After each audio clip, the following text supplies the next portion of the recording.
आज हम सबके ऋणी हैं, सच्ची हृदय से ऋणी हैं, धन्यवाद देते हैं कि आज इस कलयुग के प्रचंड तांडव काल में आप संतों की बात मान रहे हैं। इसलिए हम आपके चरणों में प्रणाम करते हैं, क्योंकि इसमें आपका मंगल है।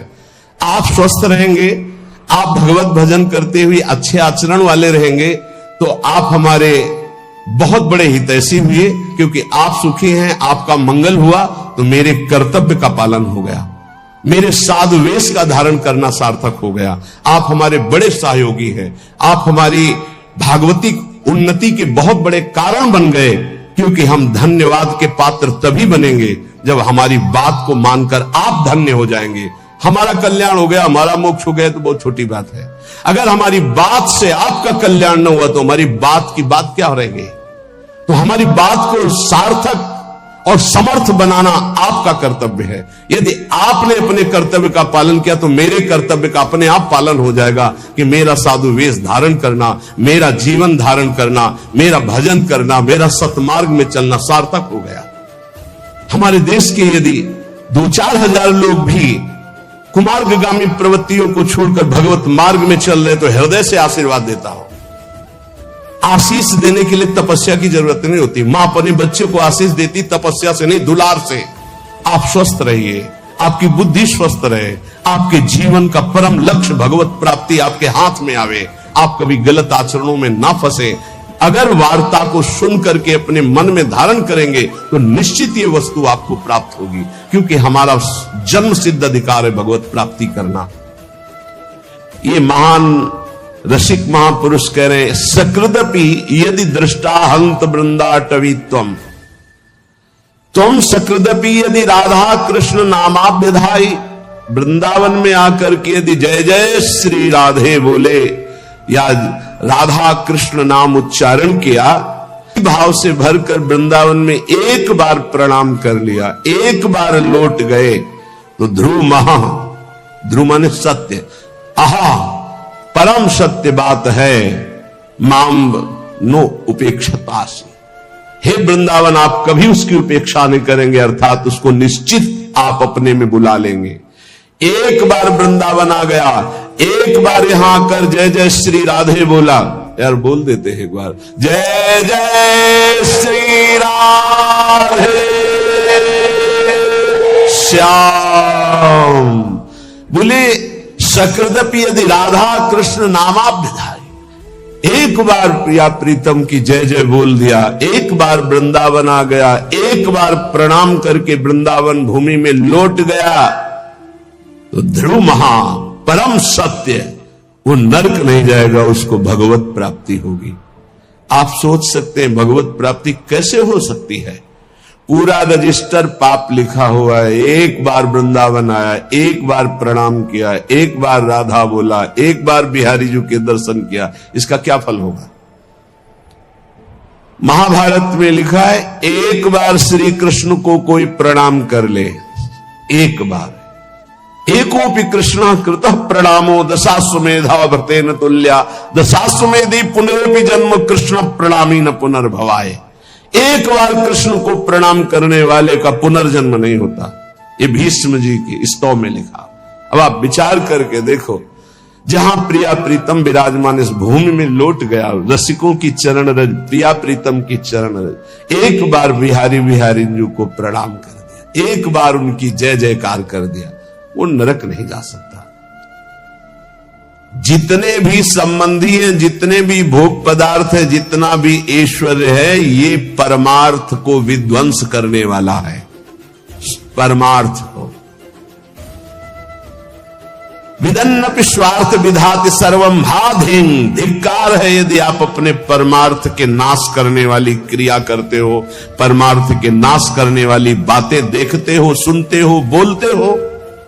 तुम महापुरुषों की बातें सुनकर भी उनके आज्ञा में क्यों नहीं चलते हो? क्या आज्ञा? वृंदावने शैक पदस्पृहोपि, एक बार कदम बढ़ाओ ना सीधा वृंदावन की तरफ, और एक बार वृंदावन में आ जाओगे तो तुम्हारे जीवन का परिवर्तन हो जाएगा। पर धिक्कार है, ये सब बातें सुनकर भी भगवत प्राप्ति की इच्छा नहीं जागृत होती। और यहां के जो सरोवर है उनका जो जल है, भूमि में ऐसा कोई तीर्थ नहीं है जो वृंदावन ब्रज धाम के सरोवरों की जल की समानता कर सके, क्योंकि जितने तीर्थ है तीर्थ पाद श्री हरि के चरणों से है।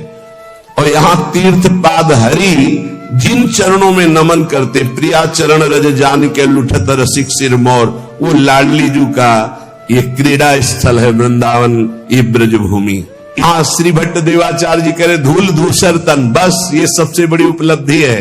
वृंदावन की रज शरीर में लगी हो और प्राण छूट रहे हो राधा राधा राधा, तो वो बात बनेगी जो बड़े बड़े योग साधना से नहीं बनती।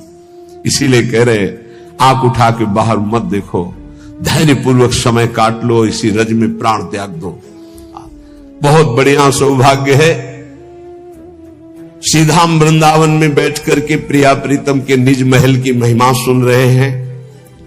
अब महापुरुषों की वाणी जो सिद्धांत की है उसको अपने आचरण में उतारे। ये 6 बातें जिसमें होती हैं वो सुख के लिए कार्य तो करता है पर विपत्तियों में बार बार डूबता रहता है।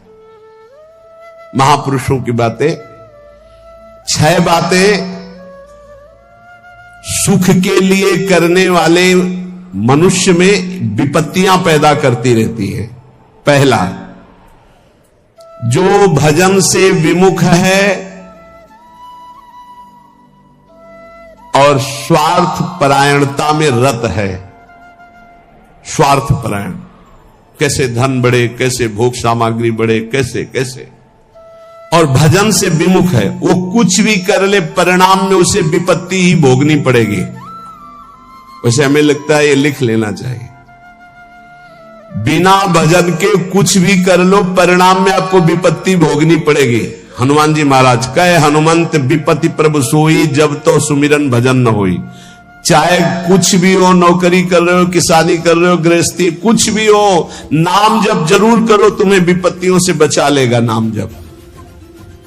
दूसरा, जो शरीर में शैतान वास करते हैं उन शैतानों को जो अपने अधिकार में नहीं लिया उसको विपत्ति प्राप्त होती। शैतान काम, क्रोध, लोभ, मोह, मद, मत्सर, ये दुराचार कराने वाले शैतानों को जो अपने अधिकार में नहीं ले लेता, उनके अधिकार में समर्पित हो जाता है, उसको विपत्ति पे विपत्ति भोगनी पड़ती है। पहला, जो नाम जप ना करके केवल स्वार्थ के कार्यों में रत रहता है, कुछ भी कर ले विपत्ति भोगनी पड़ेगी। दूसरा, जो अपने शरीर को ये अंदर बैठे हुए शैतानों के हवाले समर्पित कर देता है, उनकी गुलामी स्वीकार कर लेता है, काम, क्रोध, लोभ, मोह, मद, मत्सर इनको शासन में नहीं लेता, उसको जीवन भर विपत्ति भोगनी पड़ेगी, शारीरिक, मानसिक, लौकिक, पारलौकिक। तीसरा,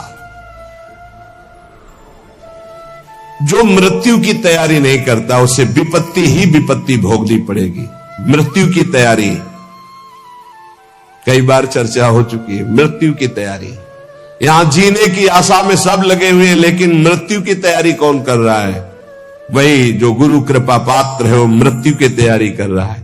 नहीं, सब बैंक बैलेंस की तैयारी कर रहे हैं, सब नाना प्रकार के भोग इकट्ठे करने की तैयारी कर रहे हैं। तुम्हारे बाप बाबा तुम्हें इतना कमा के नहीं देंगे कि तुम बैठे बैठे खाओ, तो तुम कमा के जब इतना जाओगे ना, तो ये बैठे बैठे इतना उपद्रव करेंगे कि जेल जाएंगे, नरक वाले काम करेंगे। नहीं, ये सुधरेंगे। ये सुधरेंगे तब जब इनको ठोकरें लगेंगी और स्वयं में ये तैयार होंगे, तब ये लोक परलोक संभाल लेंगे। ये भोग सामग्री से सुधरने वाले नहीं। अगर आप सोचते हो अपने परिवार को मैं इतना भोग सामग्री इकट्ठा कर दूंगा सुखी हो जाएंगे, तो अपने परिवार की दुर्गति का स्थान बना करके जा रहे हो। परिवार को सतमार्ग धर्म युक्त बनाकर जाओ तो वो सुखी रहेंगे। अधर्म से कमाए हुए धन से परिवार को सुखी करने की चेष्टा करने वाला हर समय विपत्ति में ही फंसा रहेगा समय आने पर। मृत्यु की तैयारी न करने वाला विपत्ति में फंसता है। चौथा है, जो दूसरे के रिझाने में पूरा जीवन बर्बाद कर देता है। दूसरे के रिझाने, ईश्वर से विमुख होकर दूसरों को संतुष्ट करने में पूरा जीवन व्यतीत कर देता है, उसको विपत्ति भोगनी पड़ती है। पांचवा, जो सतोगुणी भोजन, सतोगुणी वार्ता, सतोगुणी कार्यों को छोड़कर राजसिक और तामसिक भोजन करता है, राजसिक तामसिक क्रियाएं और वार्ता करता है, उसे विपत्ति भोगनी पड़ती है। छठवां, जानते हुए अपने दोषों का समर्थन करता है और दूसरे को निंदास्पद शब्दों से संबोधन करता है। बड़ा विचित्र समय आ गया है। कल एकांतिक में कह रहे थे कि हजारों लोग जिस बात को आप मना करते हैं उसका सपोर्ट कर रहे हैं, तो फिर हम उसी बात को मानेंगे जिसे हजारों लोग, तो हजारों लोग गलत करें तो आप गलत को गलत नहीं बोलोगे, सपोर्ट करने लगोगे।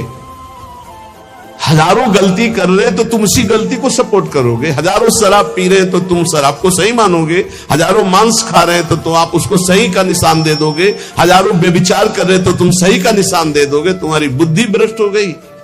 धर्म शास्त्रों के विरुद्ध आचरण करने वाले चाहे करोड़ों हो जाएं तो भी उसका विरोध होता रहेगा। अगर अंदर से आप विरोध करोगे तो निकल जाओगे दुर्गुणों से। यही बात कह रहे हैं, अपने दोषों का समर्थन करने वाले की दुर्गति होती है, विपत्ति में फंसता है। भगवान कह रहे त्यागाच्छांतिरनंतरम, और उपदेश दिया दे रहा भोगाच्छांतिरनंतरम। शास्त्र सम्मत जगत गुरु भगवान श्री कृष्ण की बात से बढ़कर किसकी बात होगी। ब्रह्म ऋषि जन भगवान की ही तो दी हुई बातों का अनुभव करके बोलते हैं। ये कौन सी रीति चल गई है। मनमानी आचरणों को साधना कहा जाता है। अपने दोषों का समर्थन करके उसे कहा जाता है वो पुराने जमाने की बातें थी, अब ये बातें माननी पड़ेगी। नहीं, ये 6 बातें जिनमें हैं उनको विपत्ति भोगनी पड़ेगी। करते सुख के लिए परिणाम दुख मिलता है। जो